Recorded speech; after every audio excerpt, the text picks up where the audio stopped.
Hi folks, welcome to Maple Retro Journal. It's the end of the summer, and by the time this video comes out, I actually don't know when it'll come out. Not in September because I'm currently planning on a bunch of Septandy videos. And then in October, I'm planning a bunch of TV videos. So probably this is going to come out either at the end of October or early November. And so some of these things may be out of sequence. Just to fill you in, I tend to take time off over the summer to, enjoy summer, usually six weeks or so. This is end of August, and I just actually went on a road trip to see Noel from Noel's Retro Lab. He lives about, I don't know, maybe it's 90 minutes from where I am. Probably shorter as the crow flies, but yeah, about 90 minutes. And got some good stuff. And so today, basically, all I'm going to do is show some stuff I got from Noel, talk about some other stuff I've gotten. So this is not really a very exciting video. Again, it's at the end of summer. I haven't really done too many videos. I'm starting to gear up for it again.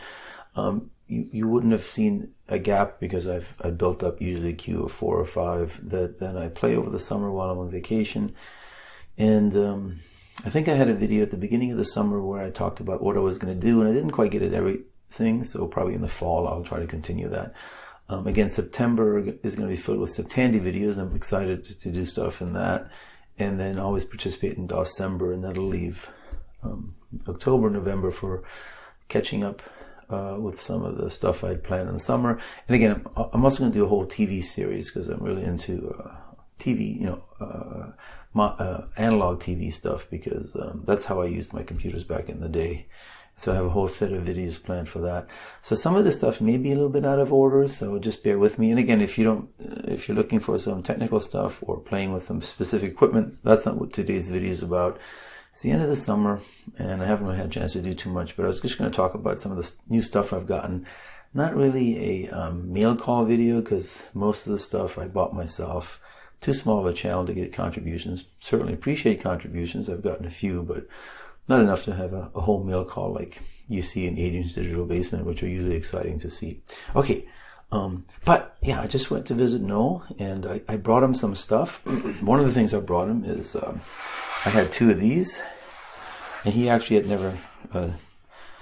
Well, I don't even know if he had seen a Z88 before, so he's asked me about it. But I got him one that was broken, and I actually bought a very inexpensive one for the screen. If you saw one of my videos where I fixed the screen on this one, before I fixed it, I ended up buying a spare one that had a working screen. Fixed the screen, but I still switched the screen out, because even though I fixed the screen, it still had a column of bad pixels, and so I just grabbed the screen off of the new one, I put the fixed screen into the other one, and I gave it to Noel. And that computer, it wasn't working. I think if you put batteries in it, you started smelling some smoldering stuff. So it's the perfect kind of thing for him to fix. There wasn't anything obvious on there, like a burned component, so I don't know what it was. But anyway, I gave that to Noel. And I also, I gave him a bunch of other small stuff. Discs and books, etc. But there was one more thing that I gave him, which was my broken Spectrum, the one on my channel I haven't been able to fix, and I'm gonna have him take a look at it. So hopefully he'll do a video on that, figuring out what's wrong with that, because I've spent enough time, and I just don't have the tools. I don't have an oscilloscope. I don't really have the know-how, and so I figured I'll ask Noel to fix it for me. While I was there. I was talking to him about, I use, as I was trying to figure out what's wrong with it, I'm like, well, I only have like simple multimeters like this. This is actually my favorite one, which is Analog, that I got back in the day from Radio Shack. And then you've seen on my channel this one, which I think it came from Harbor Freight, one of the free ones you got. But neither one of those will, if you do a continuity check, they don't make a beep. And so he saw that, and he said, "Hey, you want this one?" So he gave me this one. And the cool thing about this one is it does a continuity check. Yeah, so I finally have something that can do a continuity check. Look at that. So yeah, Noel gave that to me. It's a nice big one, full of features, and so I got that. And then at the same time, he sort of looked under one of his drawers. Again, he just moved into a brand new studio, and he said, "Oh, do you have one of these? I got an extra one." And he gave me this too. Hold on, let me see if I can grab it. And what that is, it's a hot air station. Comes with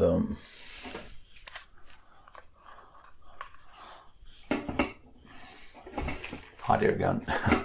I think it goes like this. Yeah, so hot air station. So yeah, I can use that whenever I need to maybe try to bullet chip off a board. Although again, I don't do this kind of hardware stuff very often. But yeah, it's pretty nice. And of course, it was a gift, so that's always nice. So I got that from Noel, and yeah, he's very generous. I remember he was one of the first YouTubers that I reached out to back in the day when I first started 3 years ago, and he was very generous with his time. He's since moved from Spain to the US, and he's about, yeah, he's in Western Massachusetts. I'm in Eastern Massachusetts. It's one of the 50 states in the US. So yeah, it took about 90 minutes to get to him. My wife and I drove up, spent a few hours with him, got to meet his wife, and yeah, live in a nice place. So and got to see his workshop in the flesh. So it was a nice visit, and like I said, I gave him some stuff, and let's see if he can make any videos out of that stuff or not. Yeah. So then the other things that I have sort of collected since then, there's this thing. This one, and it's a I just got this recently in the mail. It's a USB stick that gives you Analogue TV, captures any analog signal around the world. So PAL from Europe and the UK, NTSC from the US, CCAM, I think it's South America, and you should be able to just display those TV signals on my monitor on any computer. It comes with software, and it's modern because it has Windows 11 drivers. So I'm going to try to hook my Atomic Signature 1000 as well as my Q all up on that. So, and this is one of the things I got.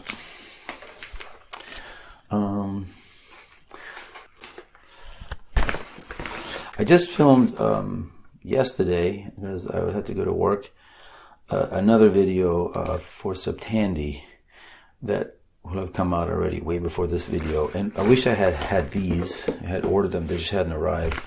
And what that is, they're 5 1/4 inch discs. So my Model 3, I didn't have any spare, and I had wanted to order them to do the video, but I just was at work yesterday, and in the summer I don't go in very often because it's a school. And so I did the video for Septandy for my Model 3, and I wish I had these because it would have been coming in handy. But next time, yeah, it's a brand new pack. I'm not even going to open it, but 5 1/4 inch floppy. So kind of excited to have a spare set finally. Okay, what else? I got a few more things, and then I'll wrap it up. This is interesting. Let me flip this around. I bought this off of the Facebook Sinclair for Sale group. There was a person that had bought, I think, the remaining stock of this, and then was selling. These were pretty inexpensive, but what this is Bigga Plus. Yeah. And this comes with actually some buttons and whatnot. And so it's just the outer shell. He created a nice low splash screen, but basically this fits together. I think it fits together like that. Yeah. So this was the and it has buttons that go here. Well, 3 buttons here. There's a button there. I don't know if any of them go here. And then he has screws. And yeah, this was supposed to be the handheld Spectrum game that made it to a certain point. SD card jacks I don't know if it would plug into the TV or not. And this person, because I don't know if it had a Kickstarter or whatnot, but it obviously didn't go anywhere. It was before the Next, so I don't know what year. In the teens, I would assume. I'm thinking maybe 2016. Might have been designed by Rick Dickinson as well. Has sort of that feel to it. And but he was just selling with shells with nothing in them. I think there were a few that were actually made and shipped. So some people have the real deal, but these aren't remakes. These are actually from the original run, and he was selling for pretty cheap, just as cases of souvenirs. So I wanted one.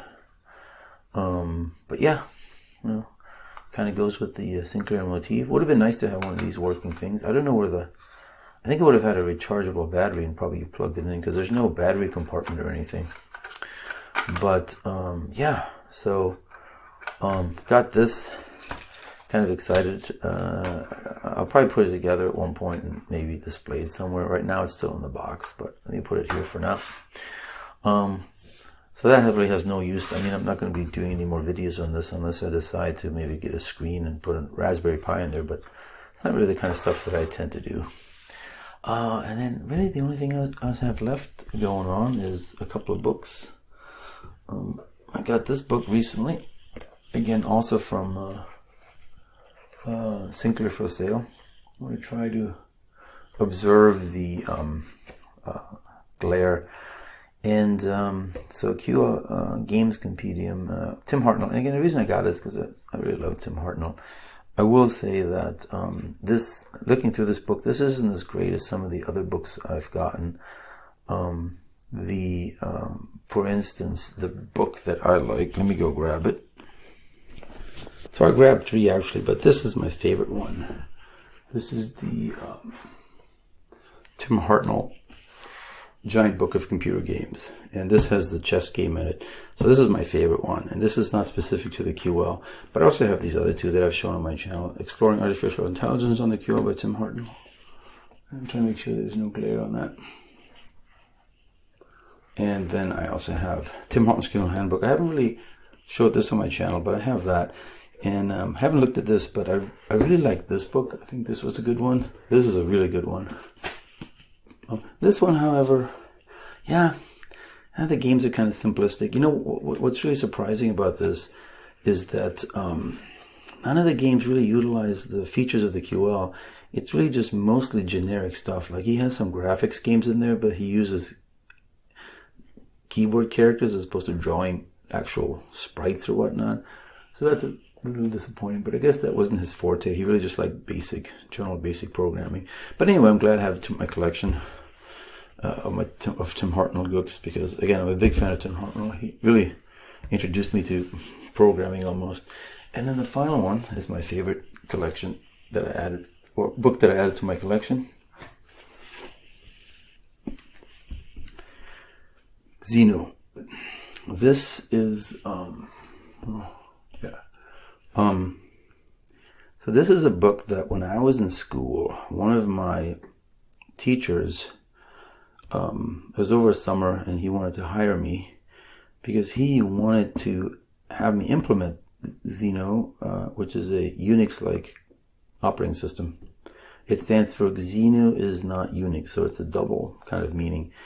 And he wanted to have me implement this on like a luggable, if you remember those old luggable computers. And yeah, I was a kid, and I was like, I don't know. I want to just enjoy my summer.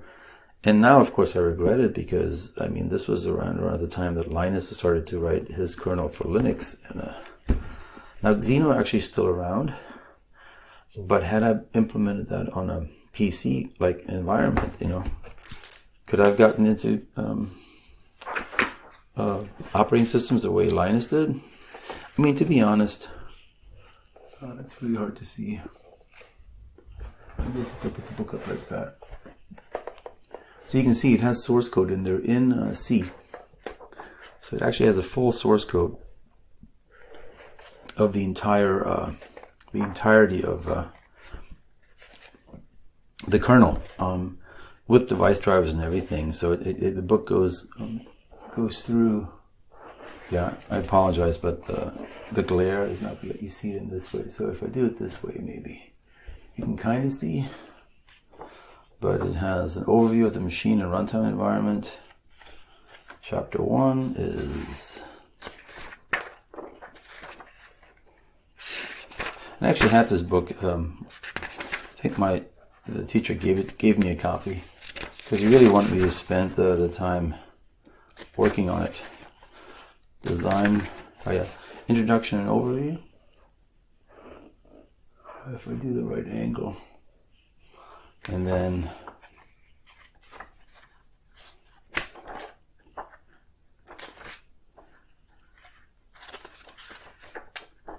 it's called chapter 2, but it has code in there everywhere. I think it has the full, and this is before, of course, the World Wide Web. So to have the whole code in print. Overview of the machine and runtime environment. Again, it has chapter by chapter, and it goes through and it does the entire kernel. And even though I was learning, I think, C at the time, I was still a little intimidated by it. But yeah, so Xeno by Douglas Comer, and it came out. And when did it come out?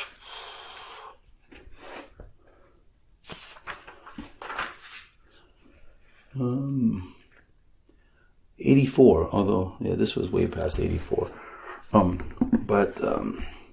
Yeah, this was late '80s, and yeah, I was a kid. I just got this recently because I remembered Xeno. Now, if you go online, you can actually find that this is sort of has become an embedded operating system versus it's not competing for any. It's not competing with Linux, but people are still working on it, and yeah, you can get the source code online now. So I don't know, maybe I should try to see if I can get it running on an actual computer without having to do too much. That might be a future project, but really just got this book for nostalgia reasons because I wanted to have this in my collection. I have another cool book I have. I think I've shown it on there. Is the Small C Companion, which is the entire Small C compiler written in C, source code and all. Let me see if I have it. Yeah, this guy right here. I've had this for a while. I think I've shown it on my channel before by James Hendricks. But this also has the entire source code for the C compiler. Yeah, so you can see source code's in there. Let me see if let's find some good source code. Here it goes. And again, I really like books that have source code in there. So this was a book that I've had since the 90s, and this one I recently regained again because I liked it. So yeah, I think that's all I'm going to share with you guys today. Just sort of a summer wrap up. I know this is not going to come out until probably end of October or early November, so a little bit out of order with some things because some of the videos I will have either already made, like I made one of the September ones yesterday, or other future September ones. So I don't tend to film videos in order. This is just kind of a summer catch up, a little bit of a fill you in what I'm doing. Like I said, I have a lot of good stuff coming up in September, in October with TVs. I'll have some catch ups with some of the stuff I wanted to work on over the summer in November, and then December will be December again. So yeah, so stick around. Thanks for hanging out with me today and joining me on my journal of 8-bit fun, and I'll see you soon.